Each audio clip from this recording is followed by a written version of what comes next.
Trick or treat! Happy Halloween!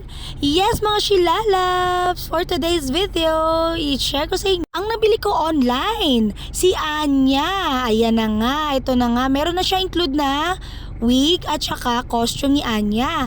So bagay na bagay ito sa aking baby girl dahil siya ay 5 years old pa lamang at may mga sizes na pa na pagpipilian. Dito nga pala sa set na to, kasama na yung wig at saka yung costume niya. Meron na rin pala tong hairpin at saka yung kanyang socks.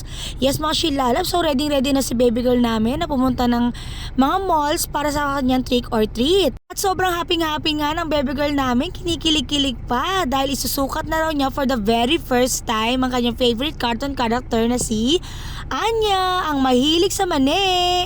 Sobrang happy nga mga anak ko pagka ganitong season kasi syempre bukod sa walang pasok ang eskwela ay makakagala sila at makakapag trick or treat. Pero dahil nga syempre iba na ang generation ngayon at afford naman natin kahit paano bumili ng mga costume ng mga babies natin. Ako sa panahon ngayon sobrang support ako sa mga anak ko pagdating sa ganitong bagay kasi alam ko tatatak sa isip at puso nila yung mga ganitong moments ng buhay nila. Nung araw nga naalala ko lipstick lang ilalagay ko sa mukha ko, feeling ko marami na akong dugo sa mukha. Pero dahil ang mga bata ngayon masyado na-expose sa mga gadget at mga napapanood nila online, mas nakikita nila kung ano yung mga gusto nilang gayahin ng mga cartoon characters pag ganito mga season. Ayun lang, salamat sa panonood. Hanggang sa muli. Bye!